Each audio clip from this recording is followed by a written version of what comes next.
Second half అంతా చేపల అంగళ్ళనా? Second half అంతా వైజాగ్లో ఉంటుంది కథ. చేపల మార్కెట్ ఉంటుంది. చేపల మార్కెట్ వైజాగ్ మూవీ. అదే గుద్దంగానే చేపలు ఎగిరిపోతున్నాయి కదా సార్. అది ఒక బీచ్లో ఫైట్ జరుగుతుంది. సో అమెరికా నుంచి వైజాగ్కి జరుగుతుంది కదా. ఇది సముద్రం పక్కకు ఉంటుంది అన్నట్టు సముద్ర కనిని పెట్టిరా సార్ ఇట్లా? నీ ఇష్టం, నోటికి ఏది వస్తే అది మాట్లాడేస్తున్నావు అవును నువ్వు. సార్, నాకు లైసెన్స్ ఉంది సార్. ఏది నోటికి ఏది వస్తే అది. అది కాదు.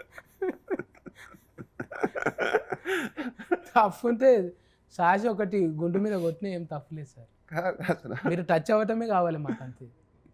సో బేసిక్గా ఆ కాస్టింగ్ ఏంటంటే టోటల్గా చాలా పేర్లు ఆలోచించాం. అండ్ లాస్ట్కి వచ్చేసరికి నేను సజెస్ట్ చేశాను, సముద్రగని గారు అయితే చాలా బాగుంటారండి అని. అప్పుడు డైరెక్టర్ గారు కూడా ఎక్సైట్ అయ్యారు.